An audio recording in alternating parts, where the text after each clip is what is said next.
Hi, everyone. Welcome to the Laguna Beach Living podcast. Today's guest is Summer Sood, who is the owner of Bough, which is a really cute new boutique in town.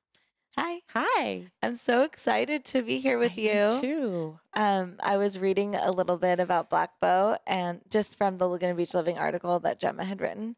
And I just remembered and realized that you started it on August 1st. Yes. Right? Yes. And my baby was born August 4th. So Aww. your baby and my baby are about 8 months old now. Yes. Yes. So crazy. It's crazy. Time flies, right? Yeah. So I know that your family has been doing business in Laguna for quite a while now. So I'd love to learn more about just you in general and your upbringing and you working in those shops and kind of what you learned growing up in town. Absolutely. My mother I'm hoping that I have my entrepreneurial skills from my mother. She owns Coco Pelli, and it's actually just a couple doors down from me. So it's great. And she's been in town for over 20 years. And then maybe a couple years ago, my brother, who runs her store, ended up opening another store right next to her. Wow. And then the opportunity came up with the colony being available, and Bough was born. Bough. Sorry. Yes. Bough. That's okay. Bough. Same. Oh. Yeah. So, okay, how did your mom decide to come to Laguna and open up a store? She had family that was in the Native American arts and jewelry, and they were in different Colorado and some in New Mexico. And so it was just a passion of hers, and it was something that she wanted to do. Mm-hmm. And she found this small little space just up the steps on Forest.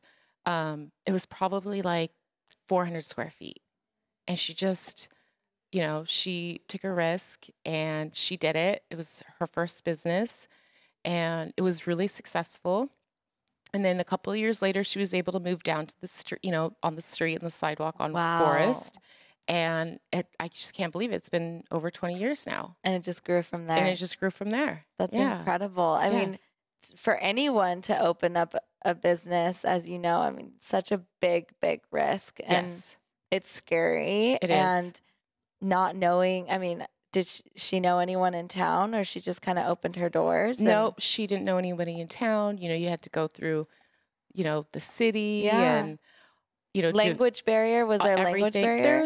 There wasn't necessarily a language barrier, but she's a woman and starting a business on her own and had to, petition the city and show up for the neighbors that were opposed. So that was scary for her. And she just started to build her reputation. That's amazing. Yeah. It's super inspiring. Yes. Like we were just chatting a little bit ago about the pop-up that I had, and it just was, it was supposed to be temporary anyways, but I really realized how difficult it is to have a retail store. Yeah, I definitely appreciate, everything that my mom went through and understand it so much more. Yeah. Now I never knew how difficult it would be. It's non-stop. And so it's 7 days a week, 24 hours a day. Yeah. And there's just no break in between. And at the end of the day, it's your baby. So nobody else cares as much or is worried or stressing out. It doesn't matter. The support system or an employee, but once they leave, they leave. I'm on 7 days a week. Yeah. So, when I take a day off during the week, I'm constantly working. I'm shipping or working or sourcing. And then on Sunday, I try not to do, anything. Like on a Saturday or Sunday, spend time with family, try not to do anything. But then the text messages are coming in or the phone calls are coming in, from customers, from the employees. So, and you can't, it's just nonstop. It's crazy. I don't understand. I can't, I'm looking back and I don't know how my mom did it. And she raised you and do you have any other siblings? Yes, I have 5. Whoa. Yeah, I have 5 brothers and I'm the only girl. Oh my gosh. And she was a single mom? No, she wasn't. I mean, we were definitely like all in college. So she didn't have to, it was a good time for her in the sense that she didn't have to like rush home to relieve a nanny or rush home to get, dinner ready. So, but still, right. But still, I mean, it was just all on her. And she opened 7 days a week and never had an employee. Wow. So I don't understand how she did that. That's to me is just, it's crazy.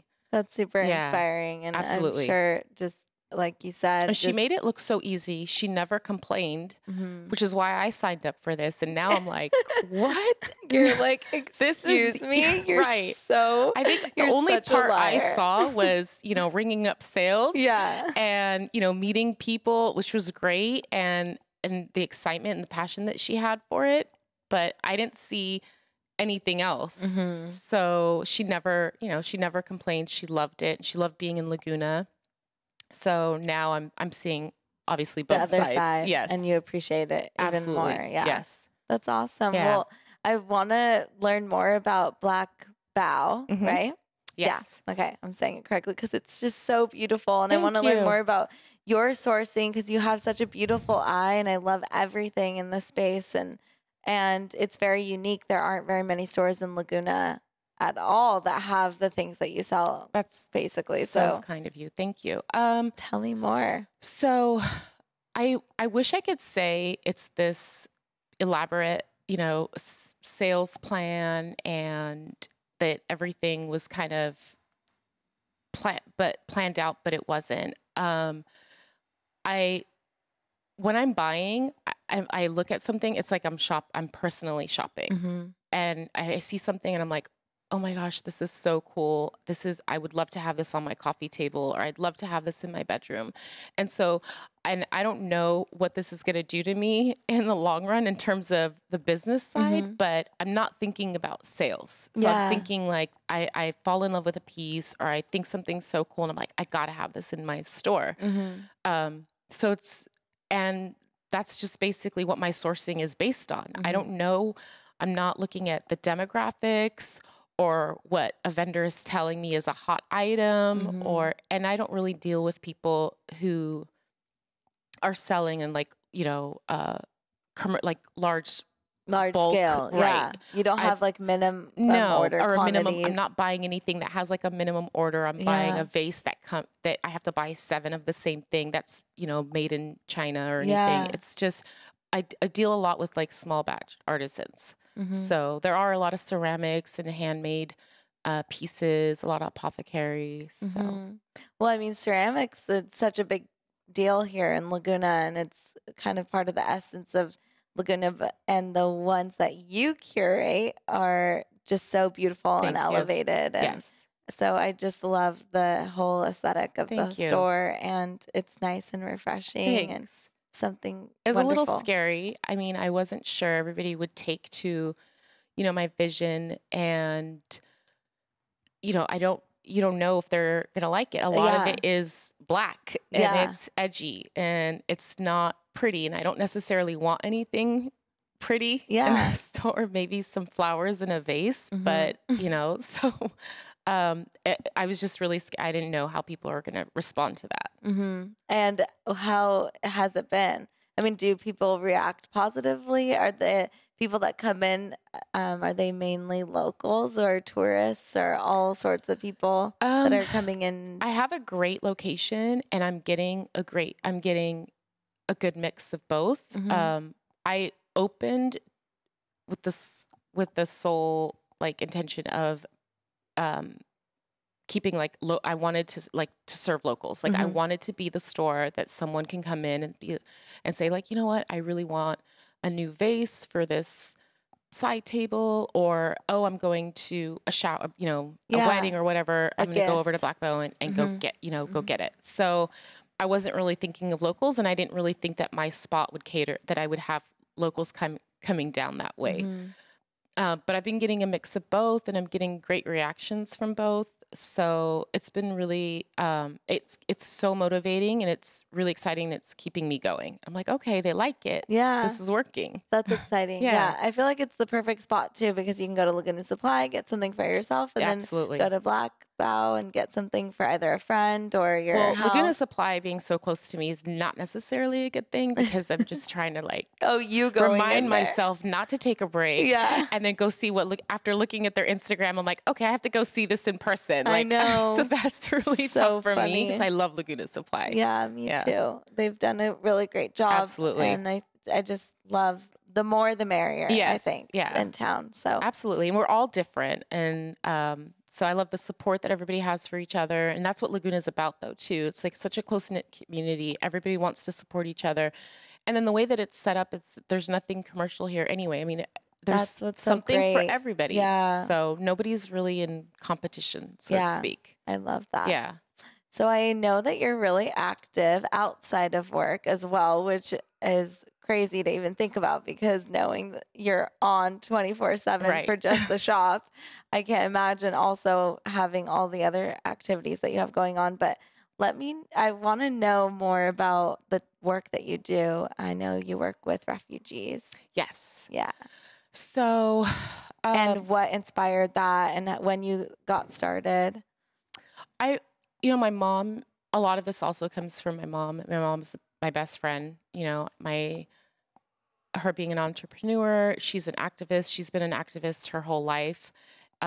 So, many summers and in college, I would take trips abroad, and I'd have a little, fun time and downtime. And then I'd also visit refugee camps and basically do volunteer work during the summer. Yeah.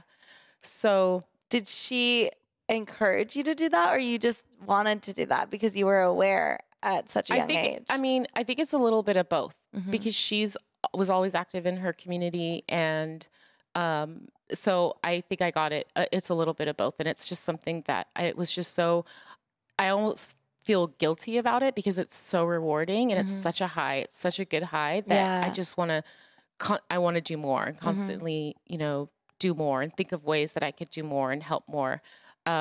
So with the refugee crisis that happened, and the not to talk politics, but everything with, I love talking politics, but everything that happens in Syria and that whole, so a lot of the refugees were going by way of boat into Europe, like Greece, mainly Greece.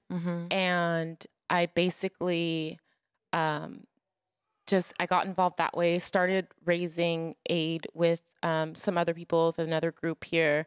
We started raising funds and collecting aid, and then we're personally taking it over. And then so then it's tough to even think, because I think a lot of times people, sorry to interrupt. No, it's okay. People want to help, but they don't know how to even get started, and they don't know what organizations to work with, because I think sometimes you just don't know who to trust. Right. Absolutely. So there's like a lack of trust there. But so how did you, but then you decided, okay, I'm going to do something and I'm going to go take it there myself. Right. And that's huge. Right. It was really, it was really difficult. And obviously there was other people. I wasn't doing it, there's other girls, and I wasn't doing it alone, but we were doing it alone. I mean, we were literally collecting this aid. And was it monetary, or was it all we would raise funds and then use those funds. We created a nonprofit. We did through buy the book, and we would use the money, buy the necessary aid. And sometimes what we were trying to do is not actually buy the aid here. We were actually trying to buy the aid in Greece as a way to help further help them, and their economy, because of what they were going through. So we would do that a lot, and it could be soccer balls, school supplies, feminine hygiene products for the women, baby bottles, a lot of the baby formula. We would go there. We'd get to depending on where these camps are, go into the little store in town and literally buy his whole shelves of all his diapers, all his formula, just everything. So and then take it was it a in. double win. the person that you bought it from and the people that you were helping. It was really, really important to us. I mean, and to me, to make sure that as much as possible to buy the aid, use the money, but to buy the aid in Greece to help them and to give back. And how did you distribute everything? I mean, you just would go there and just find people because they were out on the street. So we would do a lot of our work, obviously, before we would get there, because we would get plan our contacts. We would get in touch with the different groups and different organizations that were on the ground there. And it was all through Facebook and email. And then Facebook was facilitated everything, the groups and stuff. And then we would basically coordinate if they had a specific need, like one camp would have a specific need versus another, that maybe one camp had a certain group of people versus another camp having a different types, different needs. So there was immigrants from Iraq, Iran, Syria, Afghanistan, and then Africa. And then, so depending on which camp we would go to, each camp had its own need. And then as far as language goes, how did you communicate with everyone? Was everyone spoke English, or? A lot of them, I mean, a lot of these people speak English. I mean, they were educated in their countries. I mean, they're refugees because they were fleeing the war. It wasn't necessary. I mean, they didn't get on a boat, and live in a refugee camp. I mean, they had jobs, they had careers. I mean, there's a lot of physicians, lawyers, a lot of students, and it was just unfortunate circumstances they found themselves in. So, and are you still helping and doing this work? Well, unfortunately, because of the store and because of so much the time that it's taking, I haven't been able to travel as much. I was traveling so much. Wow. I was traveling at least once a month. And going back and forth? Yeah. That's incredible. So now with the store, another friend of mine, her and I we're doing logistics. That's good. And so we're doing the logistics between the the people who head out the camps out there, and they'll let us know what they need. Her and I will sometimes raise the funds or, organize the drive and coordinate all the shipping, and either send it with someone who's going out there and hand it off to them, or we'll buy it from there and organize either them picking it up in Greece or us shipping it out to them. Right. So that's a lot. Yeah. So now it's a lot of just logistics at night between, a couple windows open between sourcing, the coolest coffee table accents and helping people who need the basic needs to survive. How long were you doing that for? I've been doing this since 2015. Wow. Yeah. And is it nice to have the store as a way to kind of maybe replenish, or was it I mean, both are exhausting, but did you feel that replenished you a lot, or do you, because I'm sure it wears you down as well, in some regards, because it's a lot to take on. Absolutely. I mean, you're out there and you're seeing these people and the conditions that they live in. And it's really sad. And of course it motivates me to help more, and you meet great people and you learn so much from them. You learn so much about yourself. And I mean, I've always said that, I feel like that they've helped me. They've helped me more than I could have ever have helped them. Aww. And they've taught me so much. And then coming back, it's nice that you come back and you're like, okay, well, I have this, great store. I'm meeting these, new people. I'm establishing new relationships and friendships with the locals here. And it's just great to be back in Laguna. Yeah. So both are good. Both are great. And I mean, to be able to still help and do it from here and have the store that you love and helps, I'm sure it's another just beautiful creative outlet for you. Absolutely. Yeah. It's nice to have both and be able to do both and help others and help yourself too. I just hope that I could continue to do both. I want to do both. Both are a passion for me, and these different outlets that I have, and so I hope I can continue to do both. Yeah. Oh, well, I'm really happy that you shared about that because Oh, I think thanks. it's so important to give back, and there's so many um, issues going on, and politics obviously Yeah. is hard. It's hard to talk about. Yeah. Um, but I think our town, I mean, we're a pretty progressive town, and we want to Yes. help, and we always stand up for what's right, and that's Absolutely. what makes And I Laguna think it's so also great. important that you just find, that organization that, and whatever it is, it could Mm-hmm. be any cause, but I just feel like we all have a duty. We're all blessed. I Mm-hmm. mean, this great country, we do have, despite our current political situation Yeah. and the political, temperature right now, we are blessed. And I just think it's like a duty that you have to, give back. And Yeah. it could be in, any way. It could be locally, globally, internationally, but it's definitely a duty for Mm-hmm. everyone. Oh, thank you. Thank you for having me. I think this is great. It's been fun. And I mean, I'm it's so nice. flattered. I can't imagine why anybody would want me on a podcast, Are but you it's kidding flattering. me? You're amazing. So, The work that you're doing is thank amazing, you. and the store that you're curating, it really just brings more insight. You're helping small artisans. That's what Laguna is all Yeah, about. absolutely. So, to learn about new artists, Yes. it's just Constantly looking for new artists and constantly sourcing. I'm trying to keep it new, trying to keep it fresh. So it's a lot. the competition is with myself. I'm not trying to compete with anybody else. I mean, I can't tell you how many times someone will come to my store or they'll buy something and then, still looking for something, and then I'll walk them out to, the Another store next door. Aw. Or let them know about another store that has, so, and I feel, and the same has been done for me, and it just Yeah. happens naturally. It's not anybody going on, business or sales. It's just like, I think that's just the spirit of Laguna. Mm-hmm. It really is. Yeah. Anyone listening, you guys should go check out, or watching, go check out her amazing store. Thanks. Pretty new. I saw it on hospitality night. I fell in love. I was so excited. Black Bough Back Bough. Yes. And it's downtown in the Colony. We could say Bough too. It's the same thing. Bough. Okay. Thank you. Thanks for having me.